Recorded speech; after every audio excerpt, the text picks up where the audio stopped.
Hello friends, welcome back to my channel Gyan Sankalp. तो friends, आज मैं आपको यूरोपीय आगमन से रिलेटेड ये जो एनसीईआरटी सार संग्रह है उससे वन लाइनर में मैं आपको करा रही हूँ। इससे पहले मैंने इससे रिलेटेड एमसीक्यू भी करा रखा है। आप प्लेलिस्ट को देखना, उसमें मॉडर्न हिस्ट्री एमसीक्यू करके प्लेलिस्ट है, तो आपको इससे रिलेटेड एमसीक्यू भी मिल जाएगा। तो आप ये आज क्लास कर लो, फिर एमसीक्यू करना, तो आपसे ज़्यादातर क्वेश्चन सॉल्व हो जाएंगे। स्टार्ट करते हैं आज का क्लास। और आप अभी तक मेरे चैनल से नहीं जुड़े हैं तो प्लीज़ जुड़ जाइए। और जुड़ने के लिए आपको क्या करना है, चैनल को सब्सक्राइब करना है और बेल आइकन को प्रेस करना है, ताकि जब भी मैं वीडियो डालूंगी तो आपको नोटिफिकेशन मिल जाए। और मेरे चैनल पे आपको हिस्ट्री और पॉलिटिकल साइंस की क्लासेस ली जाती है।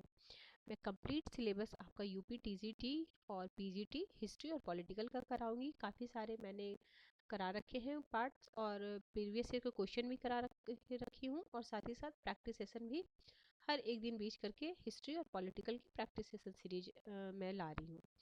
तो आप काफ़ी सारे practice session mock test series है, आप प्लेलिस्ट में जाके चेक कर लेना, आपको मिल जाएगा। स्टार्ट करते हैं पहले आज का क्लास। देखो, आज का है यूरोपीय कंपनियों का आगमन।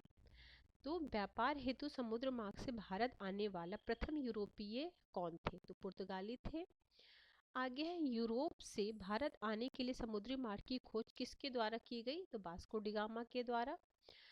17 मई 1498। अगला है, काली कट बंदरगाह के तट पर किसने वास्को डी गामा का स्वागत किया? तो जमोरी ने किया, वहां के स्थानीय शासक थे। अगला, पुर्तगालियों ने भारत में सर्वप्रथम अपनी व्यापारिक कोठी, जिसको फैक्ट्री बोलते हैं, कहाँ पे स्थापित की थी? तो कोचीन में स्थापित की थी। पुर्तगाली उपनिवेश का प्रथम वायसराय भारत में कौन नियुक्त किया गया था? तो फ्रांसिस्को द अल्मोड़ा 1505 में। अब भारत में पुर्तगालियों की देन कहो या भारत में पुर्तगालियों से क्या क्या प्राप्त हुआ जो पहले भारत में नहीं था? तो तंबाकू, प्रिंटिंग प्रेस। ठीक है, याद रखना, तंबाकू क्वेश्चन पूछे, तंबाकू भारत में कहाँ से आया? तो पुर्तगालियों की देन है ये। और प्रिंटिंग प्रेस से रिलेटेड क्वेश्चन ये भी आता है कि प्रथम प्रिंटिंग प्रेस भारत में कहाँ पे स्थापित किया गया था? तो 1556 में गोवा में हुआ था। ठीक है, अगला है, हिंद महासागर में व्यापार को नियंत्रण करने के लिए शांत या नीली जन की नीति, ये भी वेरी वेरी इंपॉर्टेंट है, किसने लागू की थी? तो फ्रांसिस de अल्मोड़ा ने लागू किया था। आगे है, विभिन्न देशों के खोज और खोजकर्ता। तो भारत का खोज कौन किए थे? Vasco da Gama. Columbus America का खोज किया। Captain James Cook Australia. Tasman Tasmania एवं न्यूजीलैंड। और Bartholomew Dias Cape of Good Hope का। आगे, भारत में पुर्तगाली शक्ति का वास्तविक संस्थापक किसे कहा? देखो, पहला संस्थापक क्या था? फ्रांसिस अल्मोड़ा।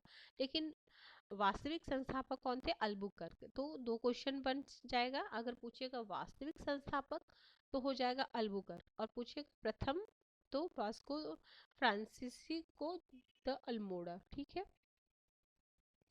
अगला, किस वायसराय के काल में गोवा को पुर्तगालियों का औपचारिक मुख्यालय बनाया गया था? नीनो दी Cunha.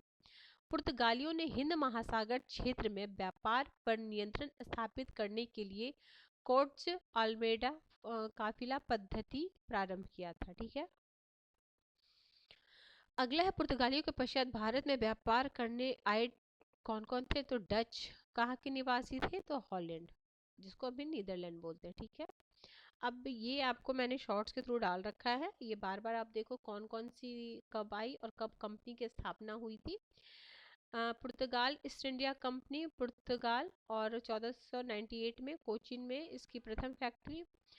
East India east India company का एक और नाम है, आपका एक बार टीजीटी या पीजीटी, मुझे एग्जैक्ट याद नहीं है, मैंने पीवाईक्यू कराया है तो उसमें था कि ईस्ट इंडिया कंपनी का और एक क्या फेमस नाम था। एक तो जॉन कंपनी था ही, इसके अलावा था the governor and the company of merchant of London trading into the east India company. उसमें आंसर यही दिया था, लेकिन जबकि ऑप्शन में दोनों था, इसको जॉन कंपनी भी बोलते थे, लेकिन जो आंसर दिया था, ऐसा आंसर बहुत हो जाए क्योंकि उसको जॉन जॉन कंपनी के भी नाम से जानते थे, लेकिन ये भी ऑप्शन था, तो अगर ये ऑप्शन हो तो यही आंसर देना। ठीक है, क्या है? The governor of company of merchant of London trading into the east India company. East India company का पूरा नाम यही था।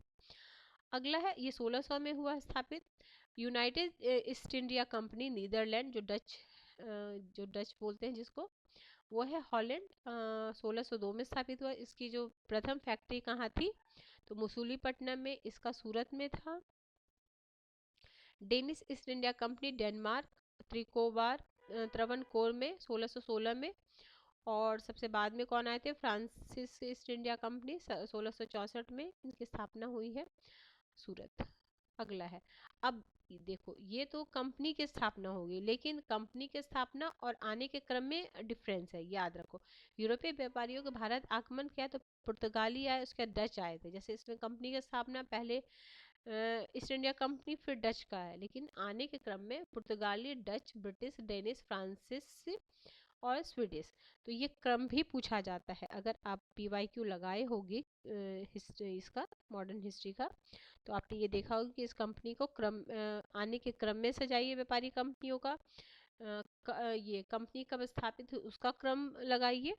तो दो है, अगर कंपनी को स्थापन करना होगा तो पुर्तगाली फिर ईस्ट इंडिया कंपनी, लेकिन अगर आने के क्रम में होगा आगमन तो पुर्तगाली, डच, ब्रिटिश, डेनिश, फ्रांसिस और स्वीडिश। यूरोपीय शक्तियों में भारत में पुर्तगाली कंपनी ने सर्वप्रथम प्रवेश किया, और सबसे अंत में, ये भी बहुत इंपॉर्टेंट है कि सबसे पहले पुर्तगाली आए थे, वास्को डी गामा आया था, और सबसे बाद में भी ये गए थे। कब गए थे, 1961 में। ब्रिटिश तो चले गए थे 47 में, ठीक है। अगला है, किस यूरोपीय शक्ति द्वारा भारत से मसालों के निर्यात के स्थान पर कपड़ों के निर्यात को प्राथमिकता दी गई, तो डचों ने जनरली सब मसाले की व्यापार के लिए आए थे, बट डच जो है कपड़े के उसके लिए आए थे। अगला, भारत के साथ व्यापार के लिए सर्वप्रथम संयुक्त पूंजी कंपनी, संयुक्त पूंजी, जैसे मतलब बहुत लोग की संयुक्त पूंजी कंपनी कौन थी, तो वो थी डचों ने किया था। ये भी वेदरा का युद्ध काफी बार पूछा गया। 1759 में वेदरा का युद्ध किन दो यूरोपीय शक्तियों के मध्य लड़ा गया था, तो डच एवं अंग्रेज। लंदन में ब्रिटिश ईस्ट इंडिया कंपनी के गठन के समय भारत का सम्राट कौन था। देखो, ब्रिटिश में जब ब्रिटेन में जब ये कंपनी स्थापित हुई थी, जब ये लोग आए थे तो जहांगीर थे, ठीक है। लेकिन जब ब्रिटिश में ईस्ट इंडिया कंपनी स्थापित हुई थी, तो उस समय भारत का सम्राट कौन था। एक एक चीज बारीकी है, आप कंफ्यूजन में वो नहीं लगा। जब यहाँ आए थे तो जहांगीर थे, क्योंकि जहांगीर के दरबार में गए थे टॉमस, लेकिन उस समय जब स्थापित हुई थी ईस्ट इंडिया कंपनी, तभी हमारे थे Akbar.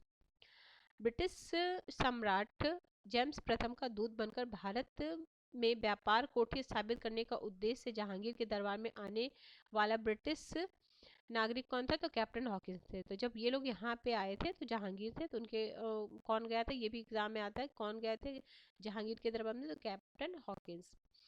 British east India company द्वारा भारत में प्रथम अस्थायी कारखाना मसूलीपट्टनम में तथा प्रथम स्थायी कारखाना सूरत में। देखो, अगर पूछेगा ब्रिटिश ईस्ट इंडिया कंपनी ने प्रथम अस्थायी कहाँ पे स्टार्ट किया था, तो किया था मसूलीपट्टनम में। लेकिन जनरली अगर पूछे कि प्रथम उसका कारखाना कहाँ था, तो सूरत में ही लगाना। लेकिन अगर ऐसे पर्टिकुलर दे दे अस्थायी कारखाना, तो आप मसूलीपट्टनम में लगाना। वो 1611 में मसूलीपट्टनम में किया था, और 1613 में आपका सूरत में हुआ था। आगे, ईस्ट इंडिया कंपनी को किस अंग्रेज गवर्नर को औरंगजेब द्वारा भारत में निष्कासित किया गया, सर जॉन चाइल्ड। हैमिल्टन द्वारा सफल उपचार किए जाने के कारण किस मुगल बादशाह द्वारा ईस्ट इंडिया कंपनी के लिए वर्ष 1717 में महाधिकार पत्र जारी किया गया, तो फर्रुखसियर के द्वारा 1717 में।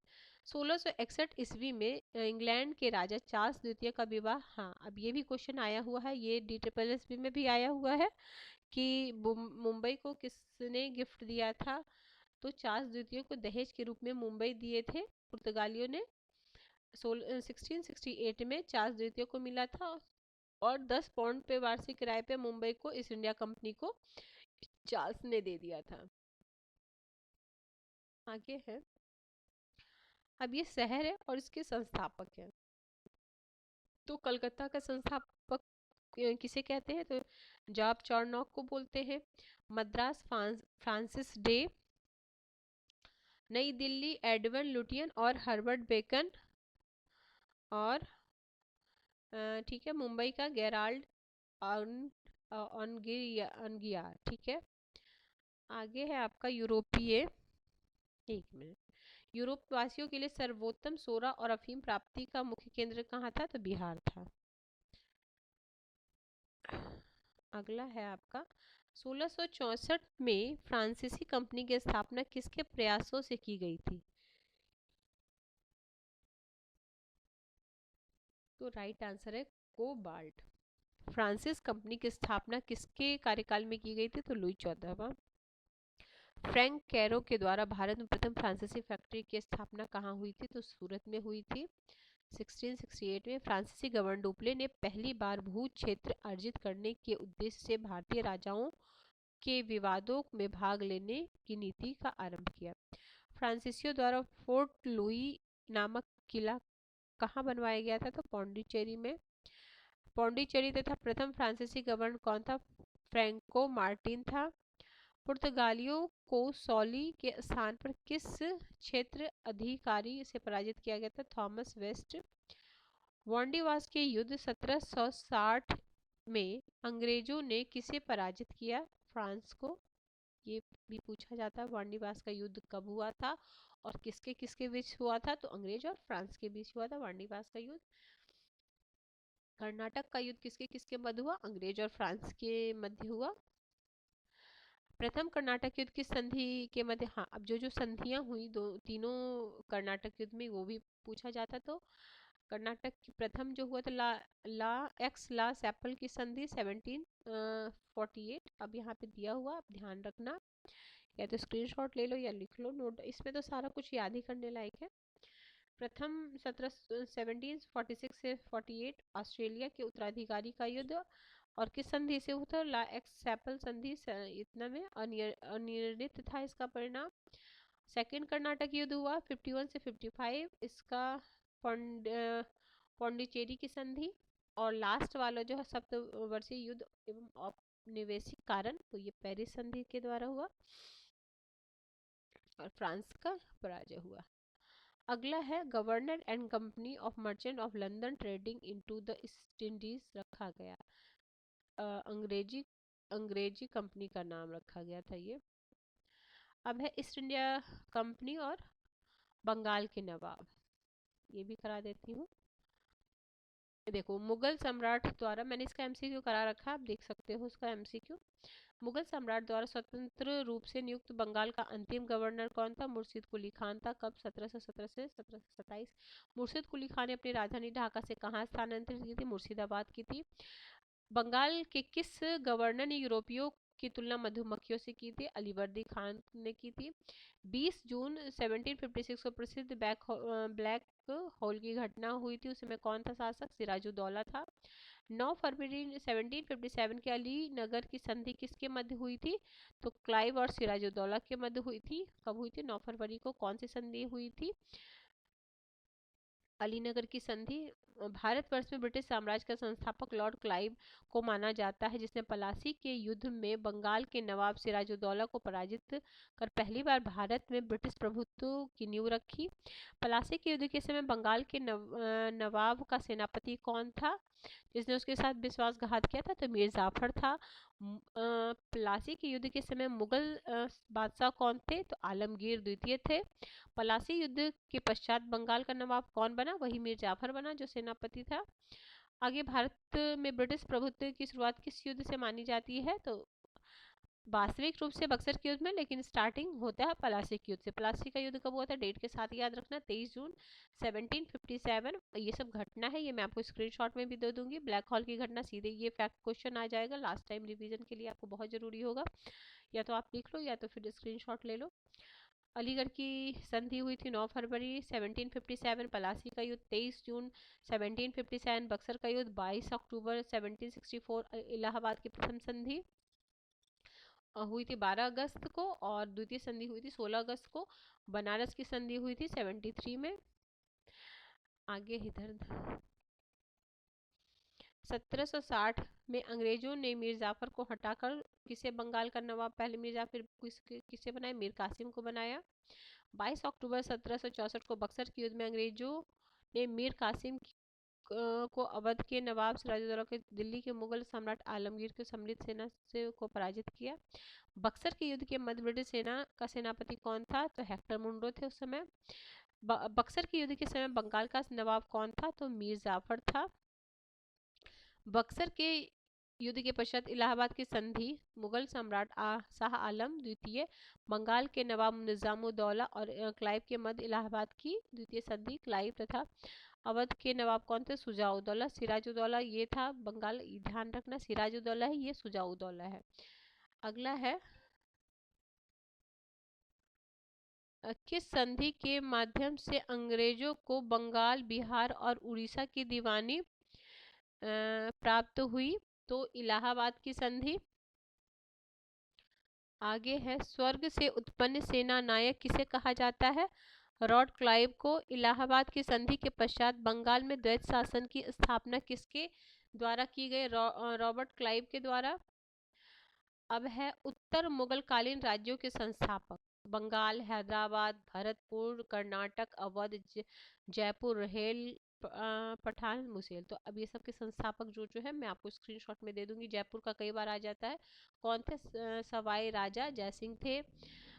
कर्नाटक का सबका दे दूंगी। अब इनका भी ये भी कई बार आया है। हैदराबाद का था निजाम उल मुल्क चिन्नक की चिया खान, ये भी पूछा गया है कई बार, तो ये मैं आपको स्क्रीनशॉट में दे दूंगी। ठीक है। अगला है क्षेत्रीय राज्य पंजाब और मैसूर।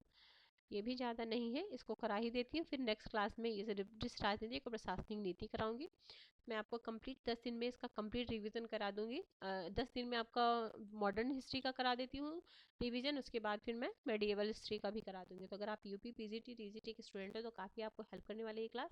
तो आपके जितने भी जान पहचान में देने वाले होंगे उन तक मेरी वीडियो पहुँचाना। तो जैसे आप भी पढ़ते रहना उसे, और अगले दिन मैं क्या क्लास में लेके आऊँगी वो भी मैं आपको बताते जाऊँगी, ताकि आप पहले से कुछ पढ़ के रखोगे तो भी आपको हेल्प मिलेगा। क्षेत्रीय राज्य और पंजाब मैसूर देखो, तो सिख साम्राज्य के संस्थापक किसे कहते हैं? तो महाराजा रंजीत सिंह। कब? 1799। महाराजा रंजीत सिंह किस मिसल के थे? सुकरचकिया मिसल के थे। महाराजा रंजीत सिंह के राज्य की राजधानी कहाँ थी? तो लाहौर थी। महाराजा रंजीत सिंह ने सुप्रसिद्ध कोहिनूर हीरा किससे प्राप्त हुआ था? शाह शुजा से था। 25 अप्रैल 1809 को अमृतसर की संधि किसके मध्य संपन्न हुई? महाराजा रंजीत सिंह तथा अंग्रेजों के मध्य। महाराजा रंजीत सिंह एक धार्मिक शासक थे, इसलिए उन्होंने कहा था कि ईश्वर की इच्छा थी कि मैं सब धर्मों को एक निगाह से देखे, इसलिए दूसरी आंख की रोशनी ले ली। वर्ष 1845 में प्रारंभ हुआ प्रथम आंग्ल सिख युद्ध के दौरान प्रथम गवर्नर जनरल कौन था? तो लॉर्ड हार्डिंग प्रथम थे। प्रथम आंग्ल सिख युद्ध किस संधि द्वारा समाप्त हुई? तो लाहौर की संधि। महाराजा रंजीत सिंह का उत्तराधिकार कौन था? खड़ग सिंह था। आगे ये सब संधियां जो हुई हैं, पुरंदर की संधि, बाड़गांव की संधि, सालबाई की संधि, देवगांव की संधि, सुरजी अर्जुन गांव संधि, पूना की संधि, लाहौर संधि, अमृतसर की संधि, ये सब स्क्रीनशॉट ले लो या मैं शॉर्ट्स में भी डाल दूंगी।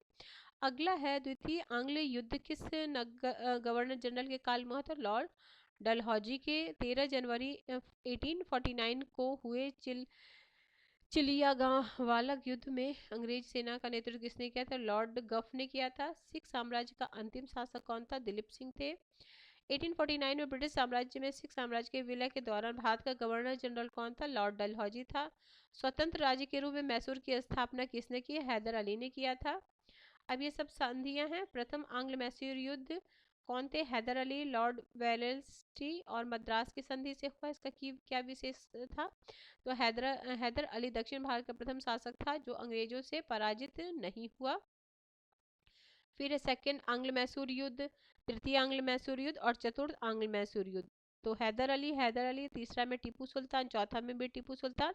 ये जो चौथा हुआ है उस समय कौन थे गवर्नर बंगाल के? तो लॉर्ड बेलेजली। और इसमें क्या हुआ? टीपू सुल्तान की मृत्यु। मैसूर में पुनः वाडियाल वंश की स्थापना। अंग्रेजों ने वाडियाल वंश के शासक से सहायक संधि की। आगे सिख साम्राज्य के महाराजा रंजीत सिंह की तुलना फ्रांसीसी यात्री विक्टर जाकमा ने नेपोलियन से की। अब यही क्वेश्चन पूछा जाएगा कि महाराजा रंजीत सिंह की तुलना किस फ्रांसीसी यात्री विक्टर जाकमा ने किससे की थी? नेपोलियन से। तो या तो इनका नाम पूछे किसने इनको नेपोलियन बोला, तो इस तरीके से बन जाएगा। ठीक है, तो आज हमने स्थानीय जितने भी राजा थे उससे ब्रिटिश ईस्ट इंडिया कंपनी का क्या रिलेशन था, कौन कौन से युद्ध है, उसके बारे में आज के क्लास में हमने जाना। नेक्स्ट क्लास में हम ब्रिटिश राजनीतिक और प्रशासनिक नीतियों के बारे में जानेंगे, कौन कौन सी नीति कब कैसे कैसे हुआ। तो ठीक है फ्रेंड्स, अगर आपको किसी वजह से चैनल हेल्प कर रहा है प्रिपरेशन में, तो ज़रूर चैनल को सब्सक्राइब कर ले और ज़्यादा से ज़्यादा अपने फ्रेंड्स फैमिली में शेयर करें। तो मिलते हैं हम नेक्स्ट वीडियो में। Till then bye bye.